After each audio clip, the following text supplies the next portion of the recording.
On Friday, Israeli Prime Minister... Now let's get to some fun news, some good news, which may not actually occur, may not happen, but, you know, we'll cover it nonetheless. The ICC might be possibly, potentially, issuing some arrest warrants.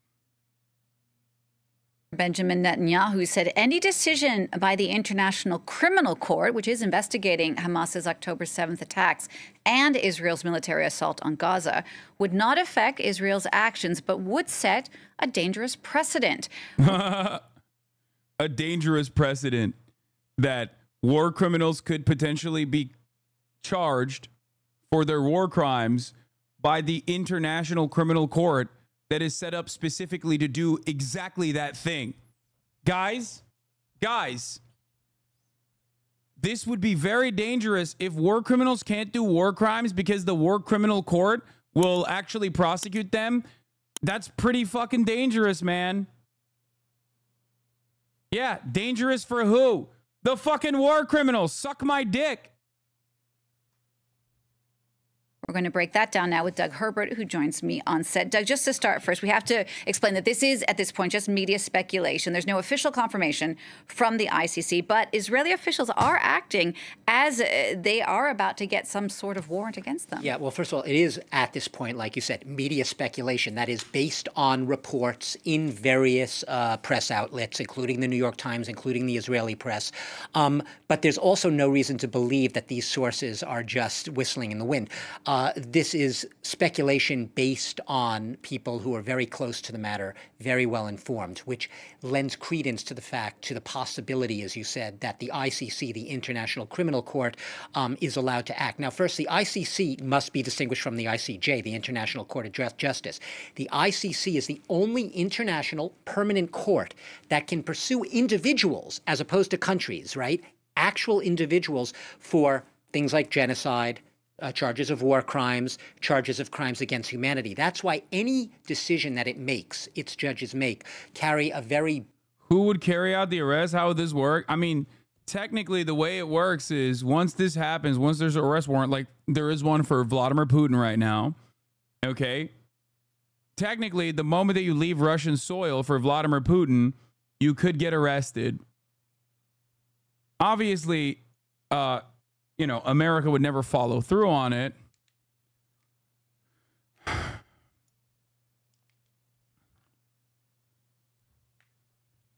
The reason why I'm using Vladimir Putin as an example is because Vladimir Putin was brought up over the potential child kidnapping case in the ICC a while back due to the Russian invasion of Ukraine and also the subsequent actions that the Russian military has taken, directed by Vladimir Putin. It could be Interpol. It could be like state actors in and of themselves who are following what you're supposed to do. Then isn't it useless? No, none of this is useless. Student protests would be useless as well. If you think this is useless, then we shouldn't do anything. We should just let Israel do whatever the fuck it wants. No, of course this is useful. If it's real, which I don't think it is, but if this is real, of course this is a major fucking move. Are you kidding me? It opens up another fucking pressure vector against Israel. It makes it infinitely more costly to unconditionally defend Israel. All of this is good. Anything that creates more pressure for Israel's unconscionable actions is a good thing. Because then protests happen. Because demands are made by the public. If it actually wasn't, if any of these things were, if all of these things were completely and utterly useless, then the American government wouldn't be sending fucking rabid dogs of the state to crack the skulls of student protesters. Okay, they wouldn't be trying to violently stop any kind of demonstration from happening. They know it's useful. And they fail in that sense as well, because when they do actually meet those protesters with violent means, they end up galvanizing them further. big moral burden, a moral weight. You could say a moral rebuke. And what the specific warrant would be based on, according to the sources, all speculation at this point, is that Israel is accused of preventing the delivery of humanitarian aid to Gaza, but also of being overly aggressive, overly zealous, and in its response to the October 7th terrorist attacks by Hamas against Israel. So those are the two main planks of the would-be arrest warrant, which some say they are poised to issue. But like you said, Netanyahu has already been, according to the same reports, for the past 10 days or so. He hasn't explicitly said this or talked about it, but really been very worried about the prospect that the court could issue these types of warrants. And to the extent that some of these reports suggest that Israel's decision-making is already being informed by the possibility of this warrant. That is, it's like Minority Report. The crime hasn't happened yet, but the actions of the would-be accused already reflect the possibility of that accusation coming down the line. So in other words, the Israeli leaders are reportedly already moderating or or making more moderate their actions based on the possibility of this, perhaps to mollify the judges. Remember, 3 judges on the panel of the ICC have to give their clearance in order for an arrest warrant to be issued. That has reportedly, that process, that phase has been complete, which is why there's a lot of speculation that it is imminent that some kind of warrant could come down the line, naming perhaps Netanyahu, naming his defense minister, Yoav Gallant, and perhaps also the chief of the Israeli Defense Forces, Halevi. Well, let's say that does happen. What impact would those warrants have concretely, particularly given the fact that the U.S. is reportedly not on board with this? Concretely, there's going to be no immediate legal impact, exactly for the reasons you said. As long as the U.S. and some others, Israel and the U.S. are not members of this court, they do not recognize or do not feel bound by the decisions of this court.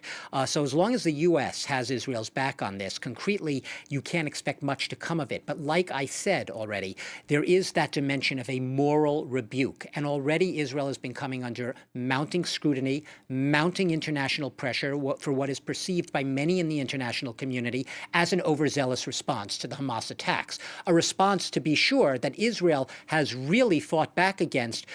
Israel has been really angry all along. I rate many of its officials, even more moderate ones.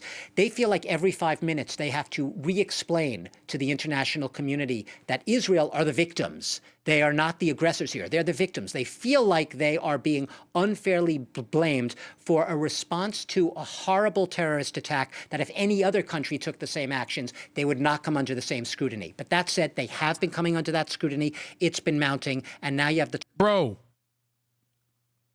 there are equivalents to Israel's actions, except like they're in textbooks for the most part. Okay? The idea that like America did an unimaginable injustice in its invasion of Iraq, in its sanctions on Iraq originally, but its invasion of Iraq, its invasion of Afghanistan, right? So many civilians were directly executed by the American military engine, okay? The American military machine. The notion that like even America did not do the things that Israel has been doing for the past 7 months should cause you to understand how fucked this situation actually is. And also, there is a direct example of a country that is not within the Western sphere of influence that has done these things. Russia. And even then, Russia has done an unimaginable wrong. The Russian state has done an unimaginable wrong by invading Ukraine, by killing a shit ton of people in Ukraine. Okay? Guess what? International condemnation was swift. Sanctions were swift. It was not even a question. Everyone was like, yep, that's it. The same ICC has already issued an arrest warrant for Vladimir Putin. It's ridiculous to say like, oh, no other country would get this kind of scrutiny. It's like, no, dude.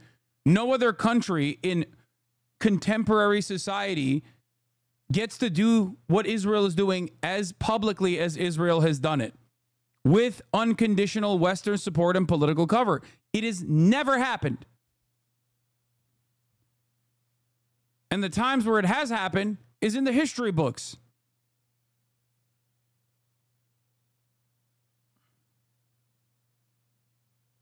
No, most of the third world didn't care about sanctions. Only the Western world sanctioned Russia. Yes, dude, because most of the fucking global South is being dominated by American interests and Western interests. So they're hedging their bets against that kind of thing. That's all they're doing. And who's there as a counterweight to that? Russia and China. That's it. The global South not participating in the same level of sanctions regime against the Russian government does not change the reality, does not change the moral calculation of Russia's actions. Okay? I don't care. I'm looking at this objectively. Russia's invasion of Ukraine has been unjustifiable and was unjustifiable from the jump. And it has been genuinely brutal to a completely different sovereign nation with 44 million people in it. Okay?